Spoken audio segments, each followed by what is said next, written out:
This meeting is being recorded.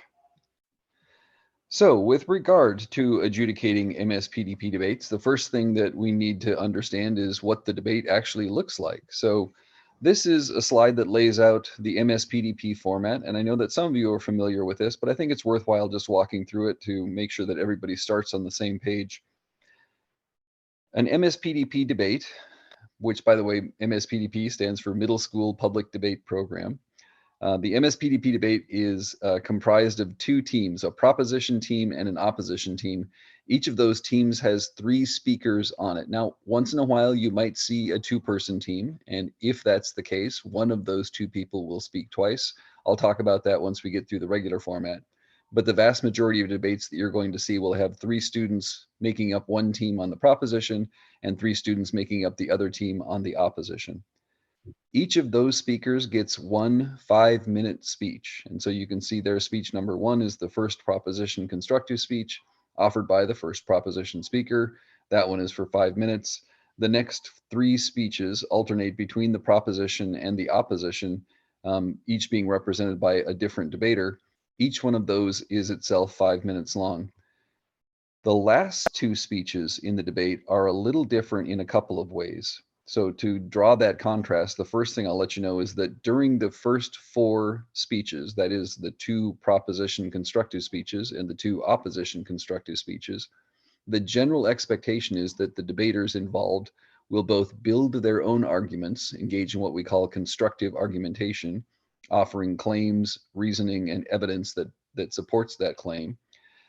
And they will also refute the arguments offered by the other side, what we call deconstructive argumentation, where they engage those arguments, point out the shortcomings, weaknesses, and flaws of their opponent's arguments in an effort to improve their position in the round.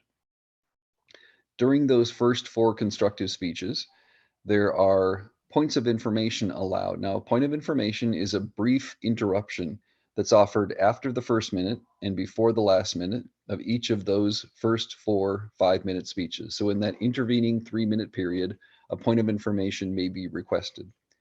The way the points of information happen is that they always come from the opposing team. So if that first proposition speaker is giving that first proposition speech, the point of information would come from someone on the opposition team. So any one of those 3 speakers on the opposition team could ask for the opportunity to make a point of information.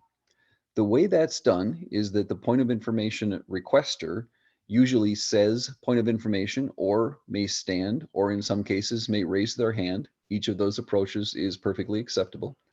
And if the primary speaker, that is the speaker holding the floor, chooses to allow them the opportunity to ask a point of information, that speaker yields their time to their opponent.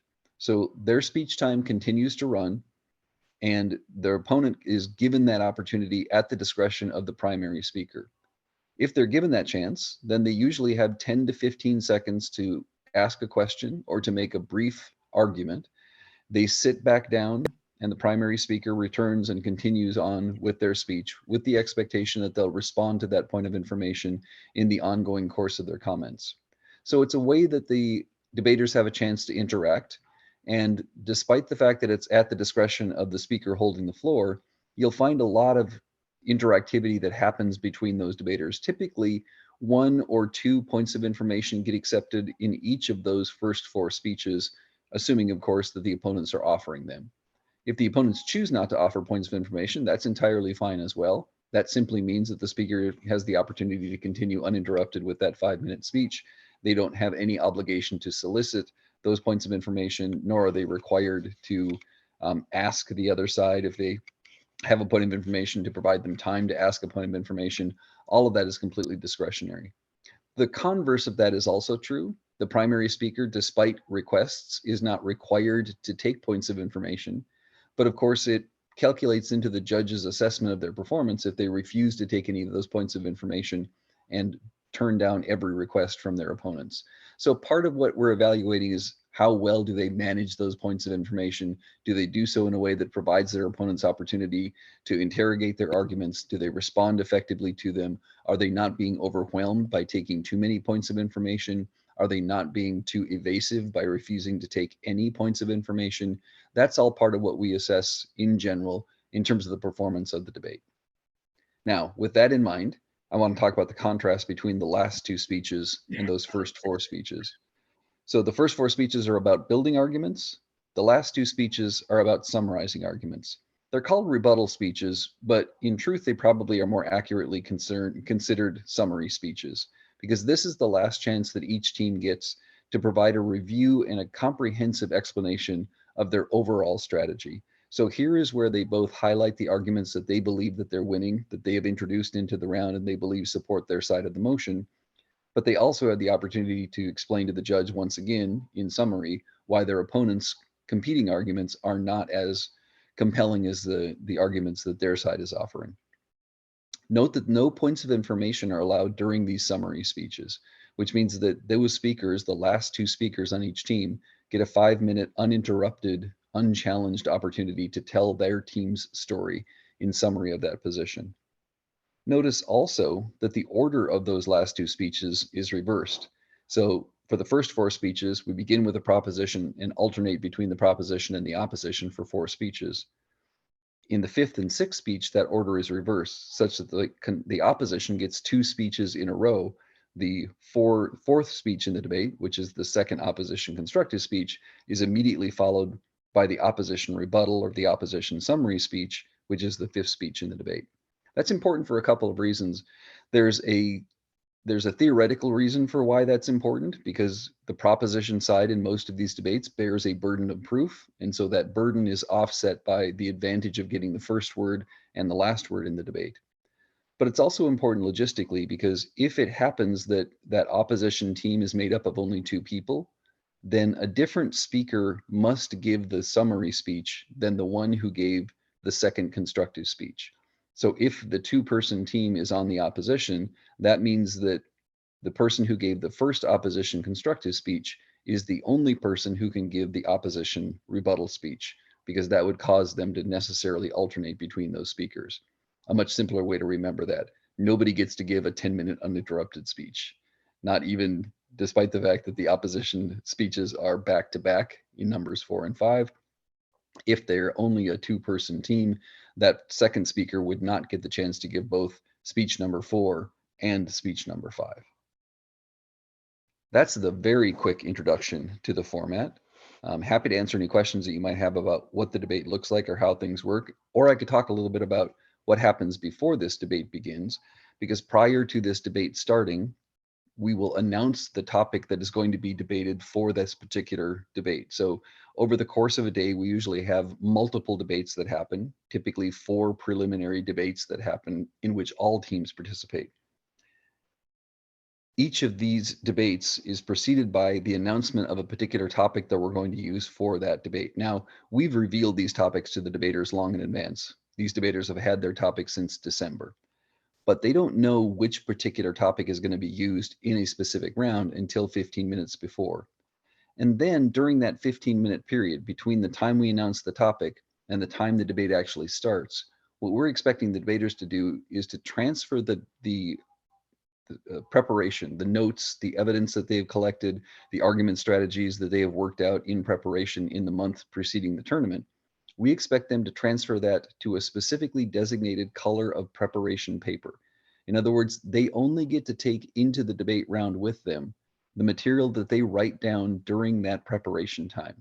Now, that might seem a little weird, because why would you encourage debaters to prepare for a month and then limit them only to what they can write down in 15 minutes? But there is a good reason behind it. The reason is that we want students to really concentrate on extemporaneous speaking. That is, speaking from limited notes and learning to speak off the cuff. What we found is that if we don't limit them to the notes that they make immediately prior to the debate, then what they do is they write out an entire script in the months before the debate, and they just read that script regardless of what's happening in the debate. And that usually means that the debates aren't particularly good, because the students aren't responding to what's happening in the round. Rather, they're only deploying the strategies that they developed long before that debate begins. So that's why we limit the preparation time. That's what the debaters will be doing before that first debate begins. The general instruction that we give them is that they should be in their rooms with about 2 minutes before the debate actually starts. So say that we announce the topic at 10 a.m. By 10:13, they should be in their debate room and ready to start debating, so that at 10:15 that round could begin promptly with that first proposition constructive speech. I'll talk a little bit more in a minute about what happens after the debate, because that makes more sense once I describe what the priorities in judging are. But for now, again, any questions about the format? All right, so then let's move on to the more interesting stuff. Sorry. No problem. Go ahead. Can you talk a little bit about the 2-minute prep time that each team has, and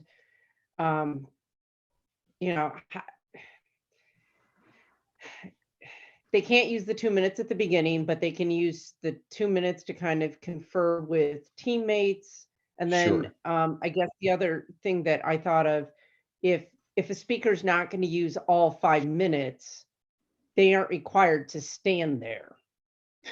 True. Yeah. So Right? preparation time, preparation time you've described very well.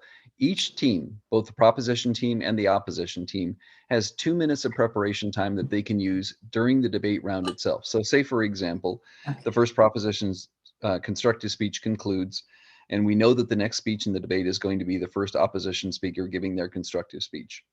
That person may want a moment to gather their thoughts, to think about responses to the arguments that they've just heard from that first proposition speaker, and to generally focus their attention before they actually start speaking. They can use part of their team's 2 minutes at their discretion. Now, they have to share those 2 minutes. It's not as if each speaker gets 2 minutes before each speech to prepare. The whole proposition and whole opposition team gets 2 minutes to share between all 3 debaters. So we try and keep the debate moving, but we do want to give the students just a chance to kind of collect their thoughts before they start speaking. Part of what you'll do as a judge is help them keep track of how much preparation time they've used, how much they have remaining, and they'll regularly ask you, do we have any preparation time left? How much preparation time do we have left, etc. And then Steve, can I ask you something real quick on that? So that 2 minutes is also like, that counts as if they want to get ready for the rebuttal, that would be part of that 2 minutes? They may use that before any speech besides the first speech. So the first speech should start 15 minutes after the topic is announced. And then from that point going on, the teams may use that 2 minutes at their discretion. Some teams won't use any at all. Some teams will reserve all of that 2 minutes for the speaker who's going to do their summary, because that person has to sort through all of the arguments of the round, come up with a coherent structure and presentation and summary of those arguments. So maybe that person gets some extra attention and extra benefit of that preparation time. That's entirely at their discretion. Okay, thank you. You bet. So please go ahead. So want to try to further elucidate that. So they have, does each team have 2 minutes, or it's the combined 2 minute from speaker 1 to speaker 3 at the end? Each team has a total of 2 minutes. So if the first opposition speaker uses 30 seconds before her speech, then the remaining 2 members of her team only have 1 minute 30 seconds to use to distribute before their speeches. So does that answer your question? Yeah, so cumulatively you could have 4 minutes because each team has 2 minutes they can use. That's correct. And the subsequent question is it in increments of 30 seconds? And does the team have to request the amount of time? We want 30 seconds, or we want 1 minute, or so forth? That's a good question. I usually think of it in 15-second increments. That's just how I kind of pay attention to it and how I record it when I make note of how much time has been used. They don't have to request in advance how much time they would like. Some of them will. Some of them will say, I'd like to use 30 seconds of my preparation time, in which case what they're really asking you is, let me know when 30 seconds have elapsed. If they say that to me, I start the clock. I let them know when 30 seconds have elapsed, but I don't stop the clock until they stand up and start speaking. Because what will often happen is they'll say, I want 30 seconds. You'll let them know when 30 seconds have elapsed, and then they'll take another 15 or 30 seconds to finish up their preparation before they start speaking. So it's not about how much time they request, it's about how much time they use. And then, so this is kind of more of a logistical question. So how many stopwatches or timers are you juggling at some point? I do it all with the stopwatch on my phone. So, So just one. yeah, I can see the advantage of having an additional stopwatch if you'd like, but yeah, I think you probably could handle it with one stopwatch. And if I You're can giving me too much credit. um, I think if because they're kind of young, right? We have sixth graders. If they're asking for prep time, I think what we've been doing is, would you like a certain amount, and do you want me to tell you when so that they don't have a really good sense yet of what 2 minutes is. So if you say, how much time would you like to use, and they tell you, and the other thing is usually there's another adult in the room, a parent or somebody, and you can certainly ask them to be your timekeeper. Yeah, timing And they're can be usually timing can be challenging to manage while you're also judging, because in addition to noting prep time between speeches, you also have to give the debaters some signal that indicates when they are allowed and no longer allowed to ask points of information. So recall that in those first 4 speeches, those points of information can be offered after the first minute and before the last minute. So in that intervening 3 minutes. Well, the debaters need to know when it's time to ask points of information and when they're no longer permitted. So many judges will have either a bell that they ring or they rap on the desk, perhaps they clap their hands to indicate to the debaters that points of information are allowed, and then later in the speech, clap again, points of information are no longer allowed. The trick here is to have that conversation with the debaters before the debate begins, to let them know how you'll be giving those time signals. I've actually got an app on my phone that does that timing for me. It rings a bell at 1 minute in, it rings a bell at 4 minutes in, it rings the bell twice when 5 minutes have elapsed, and then at 5:15, it starts to ring that bell continuously until the debater stops speaking. So that's all automated, and there are apps out there that are debate timer apps that do that work for you. But if you don't have one of those apps, that's something that you're going to have to manage manually. The other thing that that Danette mentioned was what happens if a student doesn't speak for their full time. So let's imagine, for example, that first proposition constructive speaker, despite the fact that they have 5 minutes during which to give their speech, maybe they only have 2.5 minutes worth of material that they can think of. If they conclude at 2.5 minutes into their speech, they're done. They don't have to stand up there for the remaining 2.5 minutes. They don't have to sit and invite the other side to ask them questions to extend or fill their speaking time. They're welcome to, but they're not required to. You'll see a lot of short speeches in these debates because a lot of these students are just getting the hang of making an oral argument, and so they don't necessarily fill all their time every time. The good news is very quickly, once they get the hang of how to debate, they usually complain about having too little time to make the arguments they want to make rather than too much time to fill. All right, I'm going to move on again. If there are other questions about the format for the debate during the discussion of other things, by all means, feel free to ask them. So, some very basic argumentation theory. In order to understand how to judge effectively, it's helpful to think about what argumentation is in a really broad sense and how argumentation works, because understanding some basic principles of argumentation theory can make you a more effective judge and, more importantly, make the job of judging a lot easier. So the very first concept I want to introduce is the notion of a point of clash. And a point of clash is an imagined place, perhaps imagined in your mind as the judge, where arguments compete with one another and interact. So the pro side makes an argument and the con side meets that argument with their refutation. The point at which those arguments interact can be thought of as a point of clash. There are 2 important points of clash in the round that help orient your attention to what you need to evaluate as a judge. The first is the motion itself. The topic that we're debating is a defining point of clash in the debate. It establishes both the subject of the debate, but also the territory within which we're going to debate. So imagine, if you will, that we could define this territory of controversy as an actual physical space. What the motion does is it provides a boundary around that territory of controversy, such that everything inside that territory is relevant and germane to the question posed by that topic, and everything outside that territory is irrelevant to that controversy. So at a minimal level, we know that the topic defines the subject of the debate, what we're going to debate about, and we can conceive of that subject as territory within which that controversy is going to happen.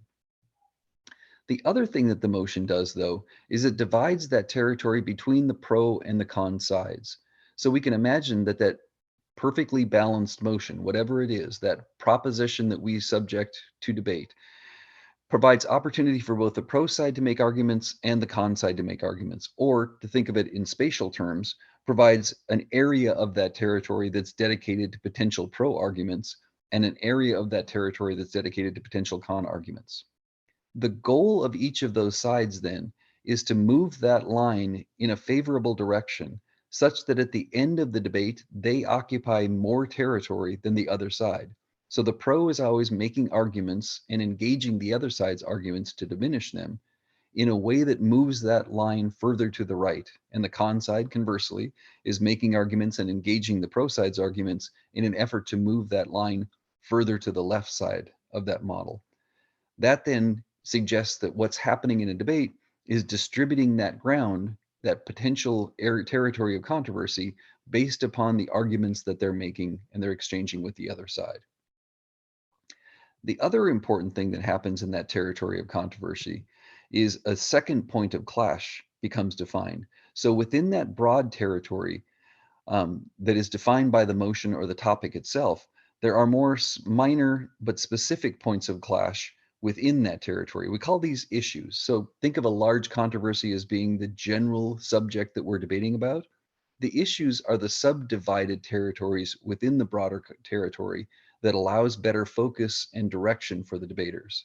So it might look something like this. Those issues can subdivide that territory into smaller territories where the pro and con can interact. So if we have a topic, for example, like tobacco products should be banned, then perhaps our territory of controversy gets divided up into smaller areas of controversy, smaller areas of contest between pro and con, perhaps revolving around subjects like, does tobacco use pose a public health risk? Will a ban on tobacco products cause dire economic consequences? And will a ban violate tobacco users' rights? Effectively, what this is doing is giving imagined structure to that controversy. And ideally, if the debaters are communicating well and organizing their arguments appropriately, they would use these sorts of organizational principles to make their arguments more clear, more compelling, and more easy to identify the points of interaction with their opponents so that the judge can more easily track that exchange of arguments between the pro and the con side. I want to emphasize, this is all imaginary. This is all just a model that represents what is happening when we engage in the cognitive process of making a decision based upon the evaluation of arguments exchanged between the pro and the con sides in a debate. It would be great if we could see this actually happening in real time, but that's not the way debate works. So the model represents an ideal world where structure is clear and the direction of the arguments being made by the pro and con are explicit and observable. What in fact happens is a lot of messy organization and debaters not knowing exactly why they're making the arguments they're making, or at least with regard to the strategic value of those arguments, not fully understanding why they're making the arguments they're making or what they need to respond to influence the judge. However, if you have this model in mind, it's easier to imagine what's happening in the debate that you're watching, despite the fact that it probably will not be as clear as this model suggests it might be. So I want to talk next about, if that's the territory, the space within which argumentation occurs, I want to talk next about the energy of argumentation. But I hear somebody trying to ask a question. Yeah, this is James again. So, so what could happen, and what I think I'm seeing on my side is that there's this kind of unintentional clash that's going on. So there might be a domain, a subdomain within the territory that is being debated, but somebody may not necessarily say, you know, I would refute, or so and so says, but however, so then that becomes an identifiable clash in the vernacular. But there may be points where something is being brought up as a point, which is in the what I'll call a domain or a sub-territory, and it might be just happenstance that it's a clash, and then us as evaluators need to recognize, okay, there is the clash, even though they may not necessarily be conscious of the clash or be intentional about it. Am I tracking? You're absolutely tracking. That is one of the points that I make later on in this presentation. You've articulated it very well. That's the job of a judge, is to find those points of clash, even when the debaters aren't doing the work for you. Your job is to, as best you can, identify where those arguments do interact and what points of clash do manifest as a result of the various arguments being made, and then try to imagine how those arguments affect your assessment of the distribution of territory within that imagined model. So that's the imagined And space within which, oh, please go ahead. yeah, and so then to weight, you got a couple of aspects that are difficult to measure. So what constitutes as the territory, the larger territory and the sub-territory? So the boundaries by which you define those is still relatively subjective or could be obtuse. And then the way to discern which side has the most seized territory is also seems to be difficult. On how do you weigh that in terms of deciding, what side of the uh, proposition is winning. Do you have And more thoughts around that? I have lots of thoughts around that, and I'm going to get Okay, to that all in right, just a minute. Stick all with right. me. Sorry. You're asking all the right questions. I'm delighted that you're asking these questions, but let me explain a couple more key concepts that will helpfully make my answers to the question that you just asked a little bit more comprehensible down the road. So the energy of argumentation, what sorts of efforts can debaters make with regard to affecting that territory? How do they move those lines? There's two different axes that are relevant to the type of arguments that debaters might make. The first is what we call the axis of preference. And the axis of preference is the distribution of ground within each of those issues. So imagine those lines moving left and right within those issues. Those move along the axis of preference based upon the judge's preference for one side's arguments or another in that particular issue. But there's also movement that might happen between issues relative to one another. We call this the axis of significance. So in this scenario, we imagine as one issue grows in significance or becomes larger in the judge's estimation, then the other issues recede in that significance. So here's an illustration of how this works.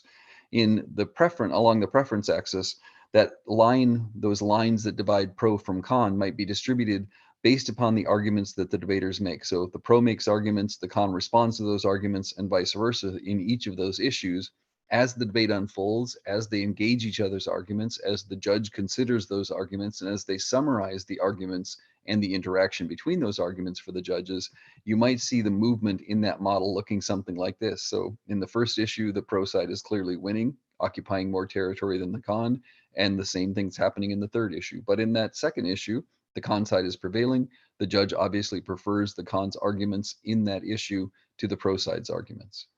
But that's not the whole story of the debate. It's not as if you can just count up the number of issues won by each team, because that other axis allows the debaters to argue that some of the issues are more important to the judge's decision than other issues. So as they make arguments that compare one issue to another, you might see that model adjust something like along that axis of significance. One issue has grown in significance, the other issues have receded in significance, and that's reflecting that the judge is making the decision more clearly on the basis of that issue than on the other issues. The reason that's important is because that sets up an understanding of what you're doing when you're adjudicating a debate. So I want you to keep in mind the stuff that I just told you about that model of argumentation and the different energies that can be applied on both the preference axis as well as the significance axis. We're going to return to that in a second to explain what you're doing when you're actually judging a debate round. So before we jump into how to judge, let me offer some assumptions that you'll benefit from keeping in mind about judging. The first assumption is that debate is a contest of ideas. And that's important to keep in mind because all too often, people who are unfamiliar with judging debates will focus more on the performance of the debaters than on the substance of their arguments. And don't get me wrong, I recognize that there is an intimate relationship between how well an argument is articulated and the strength that that argument has substantively. But at the end of the day, the focus of a judge should be on the quality of the arguments made and not necessarily on the proficiency with which the student articulated that argument. The much simpler way of putting it is this: debate is not a public speaking contest. It's not simply the case that the most well-spoken student should win that debate, or the most well-spoken team should win that debate. Instead, good debate judging requires an assessment of the substance of the ideas that they're exchanging, the arguments that they're making, and how well those arguments are strategically positioned to influence the judge's decision at the end of the debate. Another assumption about judging is that deciding who wins is subjective. So here already we're starting to get to that point that you were making earlier.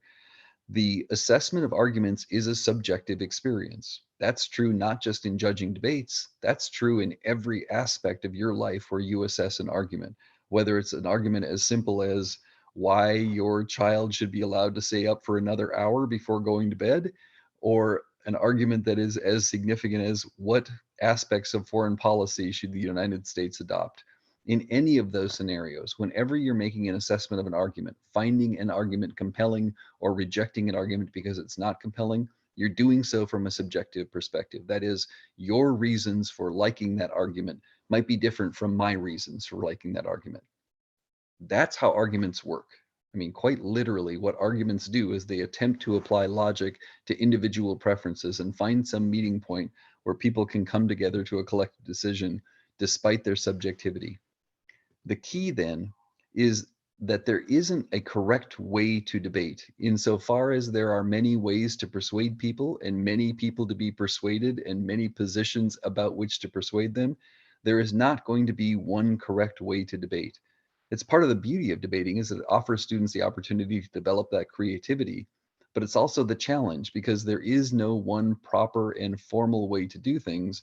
Instead, it's about finding the most compelling way that suits your style and attributes and simultaneously communicates those attributes to the audience that's watching. The most important thing you'll do as a judge, and the final assumption before we move on and talk more about the perspective with which you'll judge the debate, the most important thing that you'll do as a judge is to be able to explain why you arrived at the decision that you've made. So the fundamental decision you're going to make is who won and lost the debate. Your ability to explain that is what makes that subjective decision that you're making a rational decision. And by rational, I mean it's explainable. You can communicate to another person why you arrived at the decision that you arrived at. It's likely that not everybody's going to agree with you. We often have multi-judge panels where some judges vote for one side and other judges on that same panel, having watched the same debate, will vote for the opposing team. That's perfectly appropriate. We expect that to happen. But we also expect that all of those judges, regardless of which team they voted for, will be able to explain why they voted for the team they voted for. All right, some principles of adjudication. These are just general orientations that are important for you to keep in mind so that you are giving the students the best chance of being fairly evaluated that they can possibly be. The first principle is what we call the tabula rasa principle, which literally means the blank slate. This means that your charge as a judge is to set aside your personal biases with regard to a topic. So we're debating, for example, one of the topics the students will be working with on Saturday is whether fracking should be banned. Perhaps you're a strong opponent of fracking. You really dislike it. Perhaps your well water was corrupted by a fracking operation that was not too far from your home. Look, I get it. You've got personal opinions. You've got a position on that topic. It would be unfair for you to always vote for the team that opposes fracking.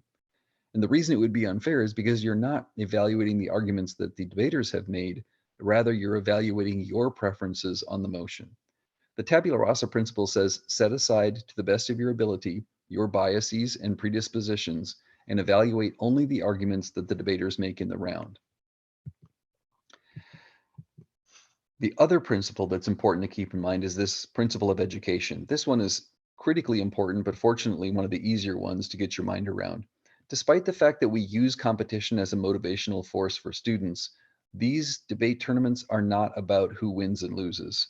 Instead, debate is a pedagogical exercise. It's an opportunity for students to practice the skills of clear thinking and clear speaking. Consequently, I don't care who wins debates. And frankly, I like to believe, I've grown enough as a coach that I don't care if my competitive debaters win or lose, because the quality of growth that I see in students who participate in debate is far more valuable than any transient win or loss of any particular round. Keep that in mind as a judge too, and that will guide you toward more constructive criticism, offering students honest feedback about what they can do to improve, but at the same time, making them feel as if they benefited from the experience, even if they don't win that particular debate. I think the biggest reward for me as a judge is when a losing team tells me, I understand why you voted the way that you did, and I really appreciate the recommendations that you gave for how I can improve next time. Because that tells me that they're focused on the proper things. They're focused on personal development and growth, on improvement, rather than just on winning at any cost. With those two principles in place, let's turn our attention to how to judge effectively. There are two phases in adjudication, two things that you're going to have to do. The first phase is to determine which team won the Steve. debate. No, please go ahead.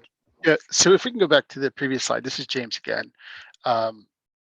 So when we think about education, I mean, there's different domains of education. So whether it's affective, cognitive, or skill, behavioral, are there things that, like, from your perspective, that students at this middle school level seem to comprehend in terms of if you're providing, hey, these are strengths and these are areas that you might want to consider to work on, or growth areas? Do you organize it in those kind of domains, or is there a particular domain that seems to be most effective for middle grade students I developmentally? guess I would say it's more a general orientation that I keep in mind as an educator than it is a prescriptive way that I provide feedback to students. I don't spend a lot of time thinking I have to make sure that I give them comments that will allow them to develop cognitively or affectively or behaviorally.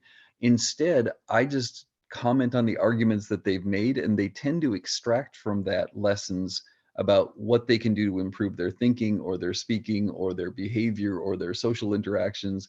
For example, students often will engage in what I call nonverbal leakage, right? During the debate, they will fade away, they won't pay attention, they'll get distracted by something else. When their teammate is speaking, they're looking around the room. And at the end of the day, I comment on that. I say, look, you're trying to portray a perception of being a credible, unified team that is advocating for a position that you care about.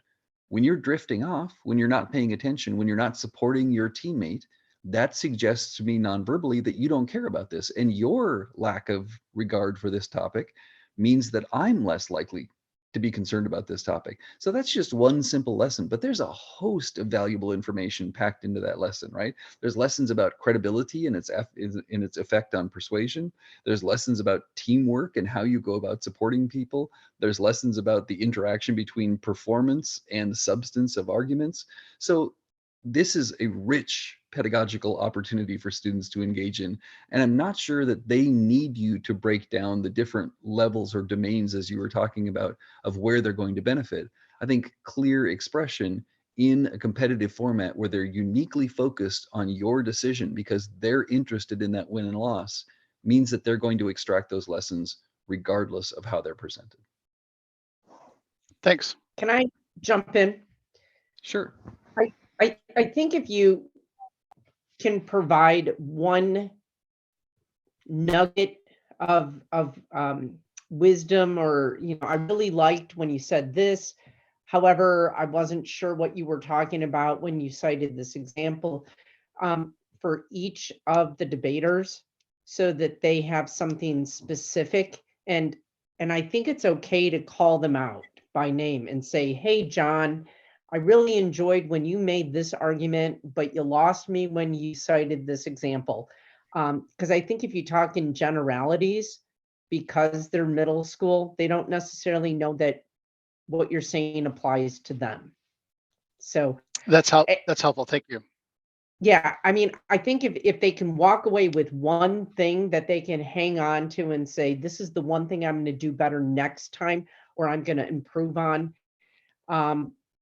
Sometimes too much information is overwhelming, but if you give them one or two things, it's amazing to me the amount of growth that they make in 6 hours. So in the interest of time, I'm going to keep things moving forward here. 2 phases in adjudication. The first is to determine which team won the debate. The second phase is to assign points to each speaker. So these are 2 of the decisions you'll have to make. Did the pro side win or the con side win? Is the opposition team the winner or the proposition team the winner? And then, in addition to that decision, you'll assign a certain number of points to each individual speaker. So all 6 speakers get a certain number of points reflecting the quality of their contribution. Of these 2 phases, the first one is by far the more important decision. I would say if you had to distribute it in a percentage breakdown, 90% of your effort, attention, and regard should be given to that first phase, and only 10% needs to remain for that second phase. As I move through this, keep that in mind, and I'll hopefully explain why that's the case as we move through it. So first phase, determining which team won. There are 4 steps in this phase. The first step is to identify the issues in the debate. That is to identify those sub-territories within the broader territory that organize the arguments exchanged between the opposition and the proposition. The second step is to determine the winner of each of those issues. That is to determine which side has the distributive advantage, which side's arguments you prefer within each of those issues. The third step is to determine the relative importance of each of those issues. In other words, which issues are most significant in your decision. And finally, the fourth step, to explain your decision. I'm going to walk through each of these relatively quickly here. So step number 1, to identify the issues. Where do issues come from? Well, despite the fact that that model that I showed you earlier in the presentation lays out those issues neatly and cleanly and well expressed in cogent language, the truth of the matter is issues emerge in the debate as a product of the arguments the debaters make. It is rare that debaters, particularly at the middle school level, will be able to articulate the issues in the debate. And importantly, you need to know that the tournament organizers and the coaches do not assign the issues for the students. So the students come into the debate not knowing what issues are going to emerge in that debate. Only once they begin to make arguments and they hear the other side make arguments and perhaps join them by refuting the other arguments that they have made, do those issues tend to emerge. So to put it much more simply, in that smoking debate we were considering earlier, if nobody makes an argument about how a ban on smoking would compromise tobacco users' rights, that issue doesn't exist in that debate. Only once one side makes an argument, something like, if we ban smoking, you'll violate tobacco users' rights. Only once they make an argument does that issue emerge. That's important to understand because sometimes the debaters will be able to identify those issues.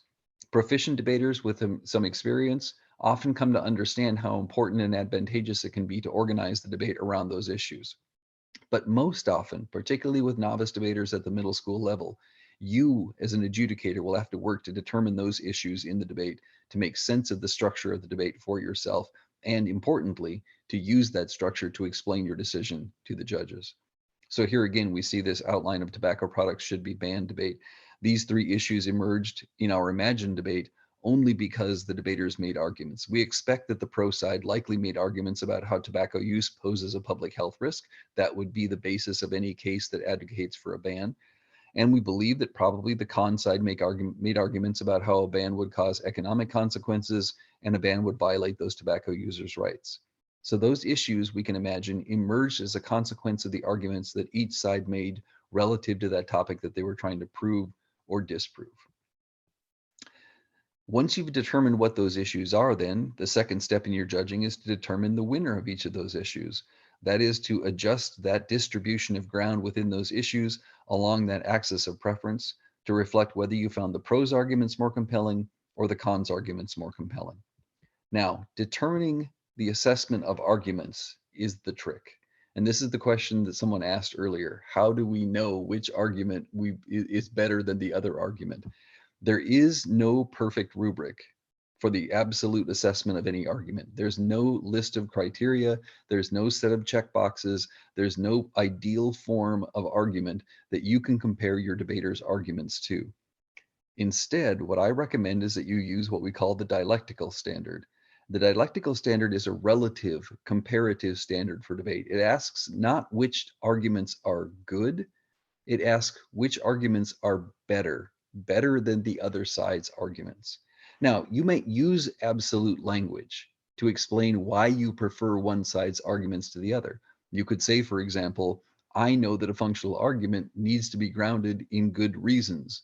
You offered me a claim, but didn't provide me any reasons for that claim. Okay, so you could say that's an objective assessment of that argument, but really you're just using that objective language to explain your subjective preference for the other side's arguments relative to that argument that lacked reasoning. When you're conducting that relative assessment of teams' arguments, the fundamental question that you're asking yourself is, which side's arguments on a particular issue do you find more compelling? Sometimes those arguments are more compelling because of the evidence that they use. Sometimes those arguments are more compelling because they've been compromised by the critique of the opponents. Sometimes those arguments are more compelling because of the reasons tend to be more cogent. They make more sense to you. But in each of those cases, as with any decision you make, your reasons will likely be idiosyncratic to your preferences based upon what you observed in the debate.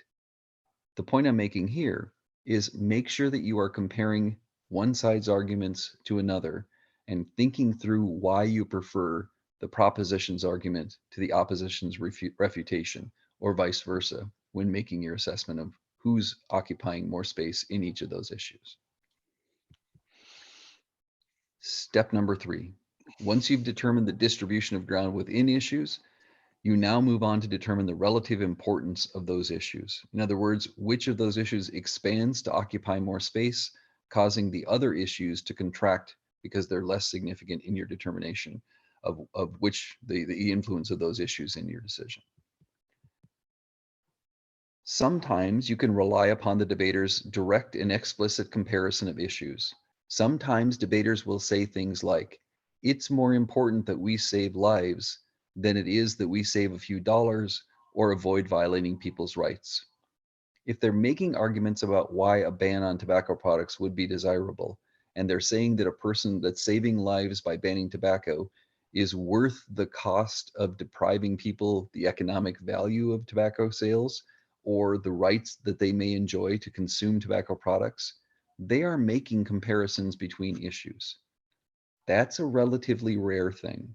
Again, because we're operating with novice debaters at a relatively immature cognitive level, we don't expect that a lot of them will be able to see the debate as a whole and to make those sorts of comparisons.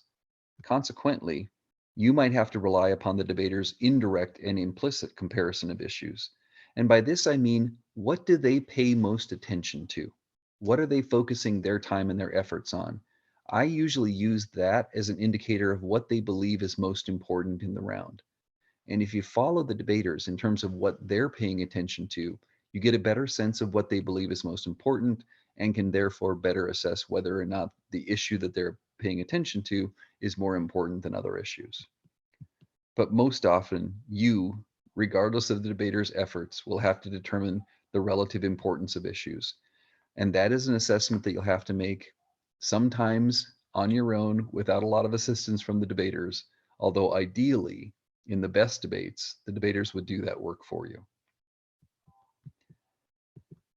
So the outcome of steps 1, 2, and 3, that is to identify the issues, to allocate the distribution of ground within issues, and to determine the significance of each issue by weighing them relative to one another, produces a version of this model that, if we imagine started at a perfectly neutral beginning, this is what the debate might look like before anybody made an argument, perfect balance between pro and con, all of the issues are equally important in the debate. If that's the case at the beginning of the debate, then once the debate has occurred and the debaters have made all their arguments, perhaps the model would look something like this. Now, the convenient thing about this model is that it illustrates not only what happened in the debate, but why one side won and the other side didn't. So if you look carefully at this model, it becomes evident pretty quickly what happened in this debate. First of all, the thing that becomes clear is that the pro side won this debate. They occupy the most space in this debate. Almost 2/3 of the space, I think, is allocated to the pro side in this model. But we also understand why they won the debate.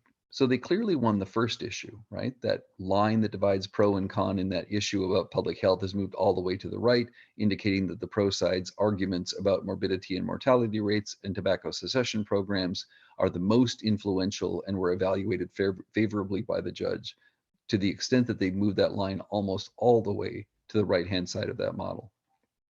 But if you look at issues number 2 and 3, you see that the pro side actually lost those arguments. In issue number 2, the judge was convinced that a ban will indeed cause economic consequences and that a ban would violate tobacco users' rights. The con side's arguments in each of those issues was found more compelling by the judge than the pro side's arguments. But the nice thing about the model is that it also reflects which issues were most important in the judge's assessment. So despite the fact that the pro side won fewer issues than the con side, the pro side won the most important issue, that issue that was most significant in the judge's estimation, and consequently the issue that the judge used to make their decision. So that first issue is the largest of the three. The other two are significantly smaller or less important in that judge's assessment. So despite the fact that the pro side lost 2 of the 3 issues, they won the most important one and therefore prevailed in the whole of the debate.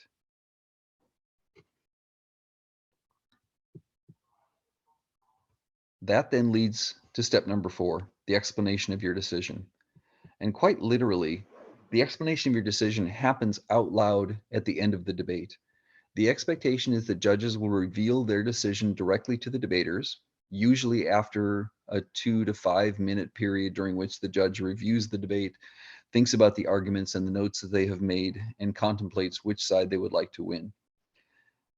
So they then reveal that decision to the debaters and then provide an explanation for that decision in the form of what we call an oral adjudication, which is simply an explanation of what you saw happening in the round and why one team prevailed over the other team. You'll also have the opportunity to write your thoughts down on the ballot that you'll turn back to the debaters and make available to their coaches. And if I could just offer a brief aside here, I can say as a coach, I really appreciate well-written feedback. I can't be there with my debaters when they hear the oral adjudication because I usually have multiple teams competing in a contest. And so I rely upon those written ballots to get a sense of what was happening in the round and what things the debaters need to work on. I recommend for a good oral adjudication that you literally progress through each of those previous steps. The first thing you do when explaining your decision is say, these are the issues that I saw emerge in the debate. The second thing you do is to talk about which side won each of those issues. And the third thing you do is talk about which of those issues was most influential in your decision. If you progress through each of those steps in order, you naturally organize the progress of your decision making and the explanation, the rationale for your decision in such a way that it makes it more easily understood by the debaters.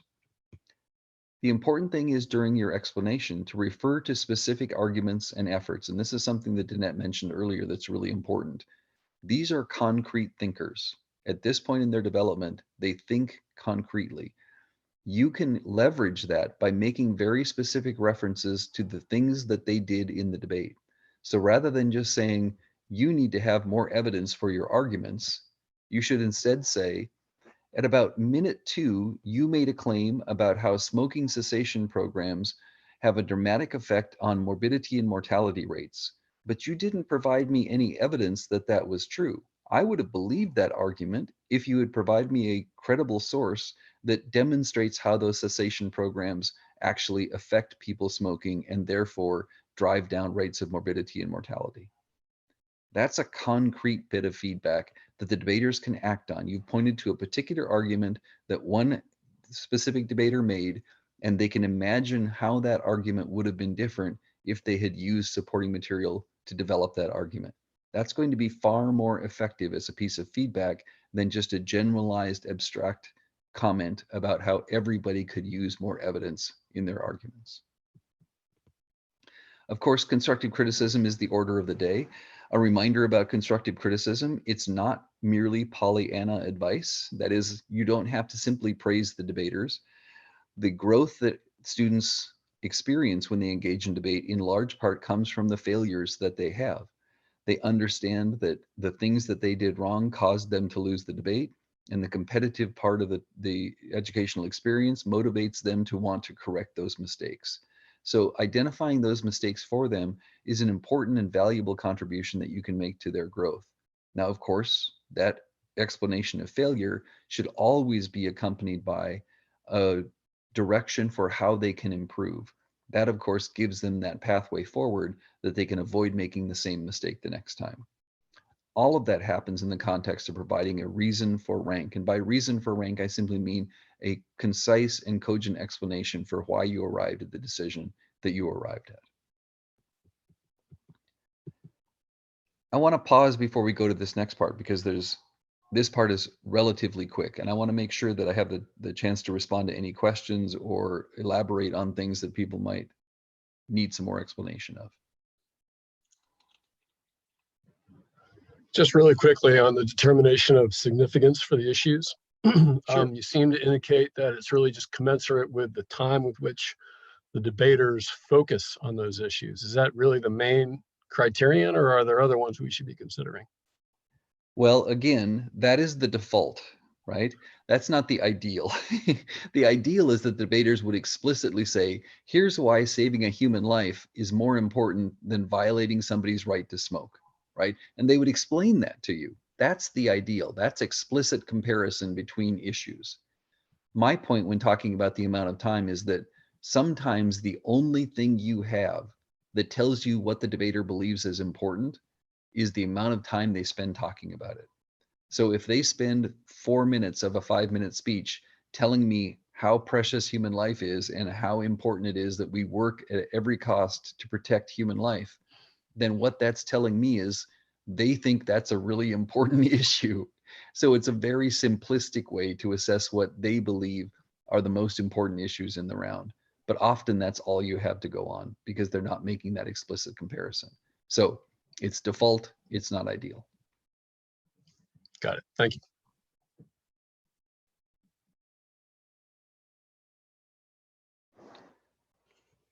So let's talk then quickly about assigning speaker points. Again, this happens only after you have made a decision.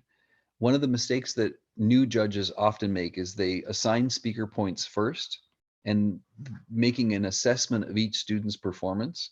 And then they total up the points for each side and say, oh, it looks like the pro side won. That's not the appropriate way to make a decision in debate. The first decision you should make is which side won based upon the substance of the arguments.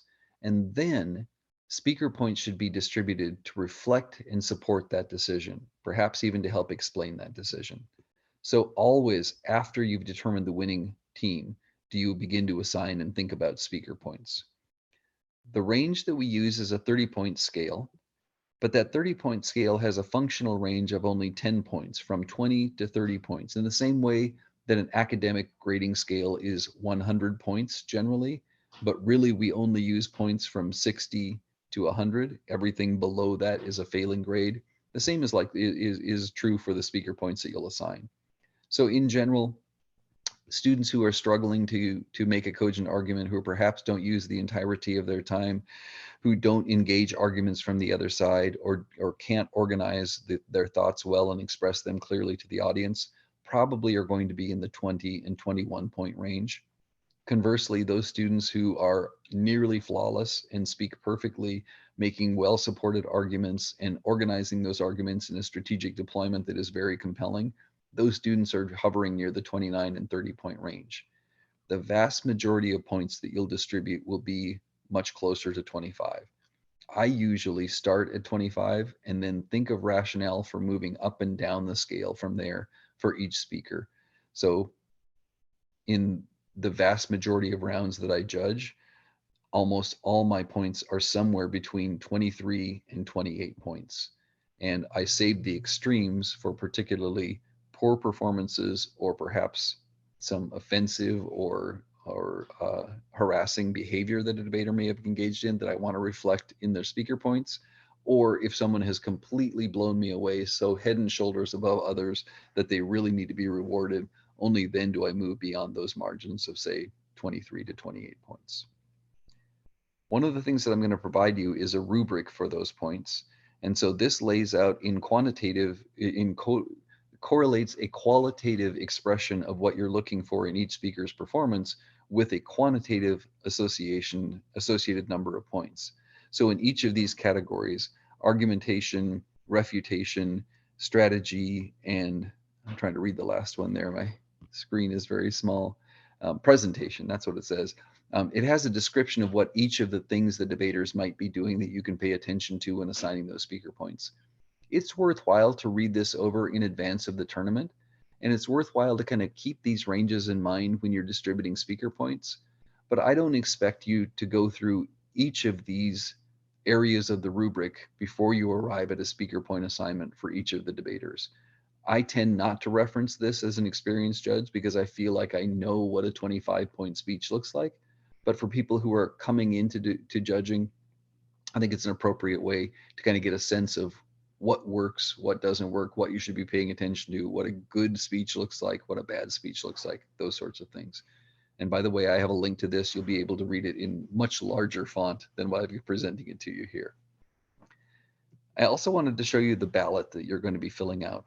So when you receive this ballot, you will have the round number, the location, that is the room in which the debate is occurring, and your judge name filled out. So that way you know where you're supposed to go, you know what round you're watching, and you know that you've got your ballot and not someone else's. When you get to the room, you'll have to write in the proposition team and the opposition team's names, as well as each individual speaker's name in the order in which they spoke. Now, the trick here is to ask the debaters to do that for you. Not only does it save you some writing and give you a little extra time to get your thoughts and materials organized, but it also prevents errors. Because if you allow the debaters to write their names in the order in which they're going to speak, they know that better than you. And it's easier that something doesn't get lost in translation when they're trying to convey that to you in a conversation. So I literally hand the ballots to the debaters and say, please write in your team name and write in each individual speaker's name in the position in which they're going to speak. That way you always have that record that they've helped you create, and it minimizes inaccuracies. Once all of that is filled out, then of course the debate proceeds. You take notes on a separate piece of paper, which I'll talk about in just a second as well. And at the end of the round, you move on to the bottom part of the ballot. So the next line there says, in my opinion, the team that won the debate was the, and then it advises you to circle one. That is where you indicate that either the proposition or the opposition won. You do that as your first decision in the debate, or first decision after the debate has concluded. After that, then I always go back and assign points. So again, each speaker gets between 20 and 30 points based upon the quality of their performance. So overall, each team will get somewhere in the range of 70 to 90 points, depending upon how well they've done in the debate itself. 60 to 90 points, depending upon how well they've done in the debate itself. We then ask you to sign the ballot and provide your affiliation. By affiliation, we mean, are you associated with a particular school? Are you judging as a volunteer attached to a particular school, or perhaps a coach for a particular school? That just helps others know who you are and what feedback you're providing. Below that then is the space that you can use to indicate your reasons for the decision. Now remember, you've already revealed the decision to the debaters. You've already given them an oral adjudication, which is 4 to 5 minutes worth of explanation for how you arrived at your decision. But this information in written form on the ballot is what the coaches really appreciate to help understand what their debaters can do to improve and why they're winning or losing debates. These are the motions that will be debated on Saturday. Probably at this point, Danette has already provided those to you, but there will be 2. And I believe, Danette, you have scheduled 4 preliminary rounds, so you can expect, and the teams are expecting, to argue both the pro and the con side of each of these issues, or sorry, each of these topics, each of these motions one time. So every team will debate 4 times on Saturday at least. They'll debate pro and con on the voting age topic and pro and con on the fracking topic. Is that correct, Annette, or are we going with just voting age for this tournament? Correct. We're only doing voting age. We are not doing fracking. Okay, so these motions were used for an Anchorage tournament. So you will have just debates on the voting age issue. And that means all the rounds you'll see will be about the voting age being lowered to 16.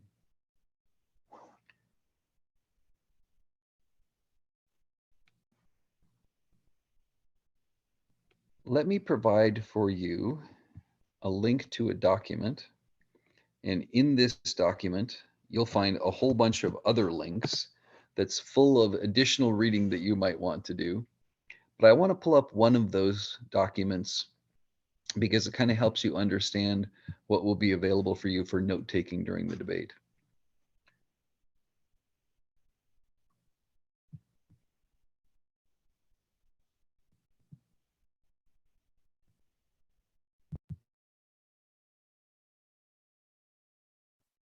So this is called a flow sheet.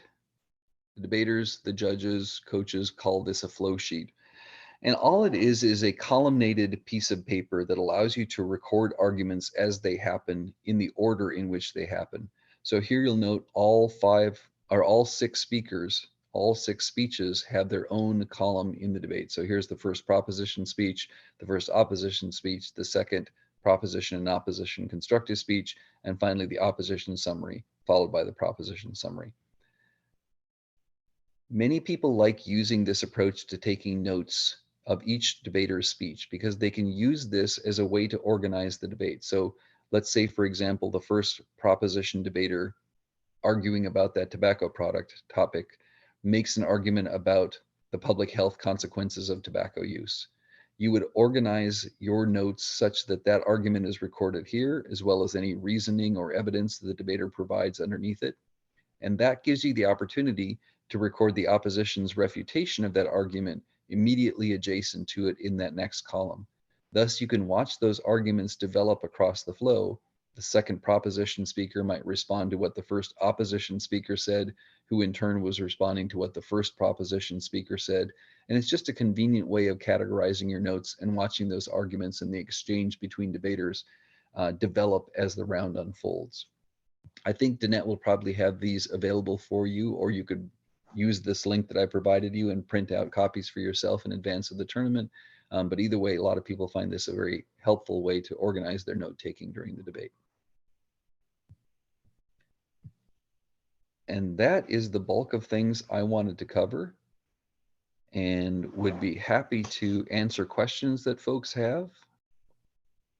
Somebody's put in chat that they weren't able to access that document full of links, but I do see that a number of other people were able to get there. I got 4 or 5 users that are on there right now.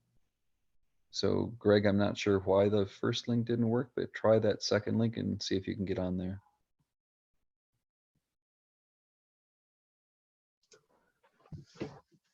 I'll give it a shot. I actually have to duck out.